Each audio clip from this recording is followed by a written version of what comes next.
Quando a palavra Apocalipse é mencionada, a maioria das pessoas sente medo, outras sentem confusão. Algumas simplesmente evitam o assunto. Ao longo dos anos, esse livro foi associado à destruição, caos, fim do mundo e desespero. Mas a verdade é que poucas pessoas realmente entenderam o Apocalipse, e muitas nunca o leram com atenção. E isso nos leva a uma pergunta muito importante.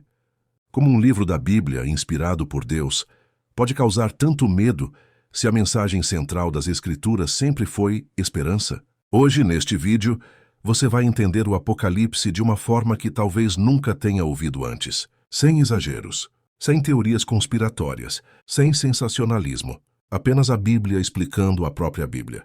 E se você ficar até o final, vai perceber que o Apocalipse não é um livro para assustar cristãos. É um livro para fortalecer a fé daqueles que permanecem firmes em Deus. A palavra Apocalipse vem do grego apocalipsis, que significa revelação. Não significa destruição. Não significa terror. Significa revelar aquilo que estava oculto. Logo no primeiro versículo do livro, em Apocalipse capítulo 1, verso 1, está escrito: Revelação de Jesus Cristo, que Deus lhe deu para mostrar aos seus servos as coisas que brevemente devem acontecer. Observe com atenção. O Apocalipse é, antes de tudo, uma revelação de Jesus Cristo. Não é uma revelação do anticristo. Não é uma revelação do mal. É a revelação de Cristo reinando soberano sobre a história. O livro foi escrito pelo apóstolo João, quando ele estava exilado na ilha de Patmos. João não estava em um palácio.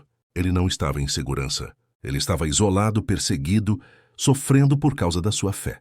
E é nesse contexto que Deus escolhe revelar uma das mensagens mais poderosas da Bíblia. O Apocalipse foi escrito para cristãos perseguidos, pessoas que estavam sendo mortas por se recusarem a negar a fé, famílias sendo separadas, igrejas sendo atacadas, que a mensagem de Deus para elas não foi: vocês vão perder. Foi: permaneçam firmes, porque eu continuo no controle. Isso muda completamente a forma como lemos o Apocalipse. Muitos não entendem esse livro porque tentam lê-lo como um jornal do futuro. Tentam encaixar cada símbolo em acontecimentos modernos. Criam medo onde a Bíblia oferece esperança. O Apocalipse usa uma linguagem simbólica, porque fala de realidades espirituais profundas. Esses símbolos não surgem do nada. Eles vêm do Antigo Testamento. Daniel, Ezequiel, Isaías e Zacarias já usavam essas mesmas imagens: bestas, tronos, selos, trombetas e números simbólicos. A Bíblia explica a própria Bíblia. Quando entendemos isso, o Apocalipse deixa de ser um livro confuso e passa a ser um livro coerente, poderoso e profundamente consolador. No centro de todo o Apocalipse não está o caos, está um trono. E nesse trono não está o medo, está Deus. Em Apocalipse capítulo 4, João tem uma visão do céu. Ele não vê destruição primeiro, ele vê adoração, ele vê um trono estabelecido. Ele vê Deus sendo glorificado. Isso nos ensina algo essencial. Antes de qualquer juízo, antes de qualquer evento difícil, Deus já está reinando. No capítulo 5, João vê um livro selado com 7 selos. Ninguém é digno de abri-lo. João chora. Esse choro representa a angústia humana diante da história sem sentido. Mas então aparece o Cordeiro. Jesus Cristo, o leão da tribo de Judá, é o único digno de abrir o livro. Isso significa que o futuro não está nas mãos do acaso, não está nas mãos de governos, não está nas mãos do mal. O futuro está nas mãos de Cristo. Os selos, as trombetas e as taças que aparecem ao longo do livro mostram que o mal não ficará impune, mas também mostram que Deus age com justiça, paciência e misericórdia. O Apocalipse não diz que o sofrimento não existe. Ele diz que o sofrimento tem limite. Ele não diz que o mal não age. Ele diz que o mal não vence. A besta, o dragão e os sistemas injustos representados no livro simbolizam poderes que se levantam contra Deus ao longo da história. Não se trata apenas de um evento futuro isolado. Trata-se de um padrão recorrente. Sempre houve impérios que se levantaram contra Deus. Sempre houve perseguição ao povo fiel. Mas todos esses sistemas caíram. E todos continuarão caindo. O Apocalipse mostra que o povo de Deus pode até sofrer, mas não é derrotado. Pode ser perseguido, mas não é abandonado. Pode ser provado, mas não é esquecido. Em Apocalipse capítulo 12, vemos uma grande batalha espiritual. Isso nos ensina que por trás dos conflitos visíveis há uma realidade espiritual invisível. Mas também aprendemos algo fundamental. O inimigo já foi derrotado. A cruz não foi um plano improvisado. Foi a vitória definitiva. Por isso o Apocalipse não termina com destruição. Termina com restauração.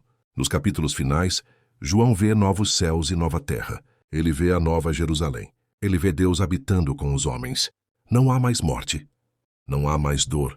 Não há mais lágrimas. Essa é a mensagem final do Apocalipse. Não é o fim do mundo. É o fim do mal. E isso nos leva à pergunta mais importante de todas. O que o Apocalipse exige de nós hoje? Ele nos chama à fidelidade, à perseverança, à vigilância. Ele nos chama a não negociar a fé, a não diluir a verdade, a não viver distraídos espiritualmente. O Apocalipse nos lembra que esta vida não é tudo, que nossas escolhas têm peso eterno, que seguir a Cristo vale a pena, mesmo quando custa caro. Jesus diz repetidas vezes no livro: aquele que tem ouvidos, ouça. Ouvir na Bíblia não é apenas escutar, é obedecer, é alinhar a vida à verdade. O Apocalipse não é um livro para curiosos, é um livro para comprometidos. E se você chegou até aqui neste vídeo, talvez Deus esteja te chamando para algo mais profundo. Talvez seja tempo de fortalecer sua fé, de voltar à palavra, de viver com propósito. Porque a mensagem final do Apocalipse é clara. Cristo vence, o bem vence, a verdade vence, e aqueles que permanecem fiéis reinam com ele. Se este estudo te ajudou a entender o Apocalipse de forma clara e bíblica, eu te convido a se inscrever no canal TV Celeste. Aqui nós estudamos a palavra com profundidade, equilíbrio e fidelidade às Escrituras. Ative o sino para não perder os próximos estudos dessa série profética. E compartilhe este vídeo com alguém que precisa entender que o Apocalipse não é medo, é esperança. Que Deus abençoe a sua vida. Que Ele te conceda discernimento para os tempos em que vivemos. E que você permaneça firme até o fim, porque aquele que prometeu é fiel para cumprir.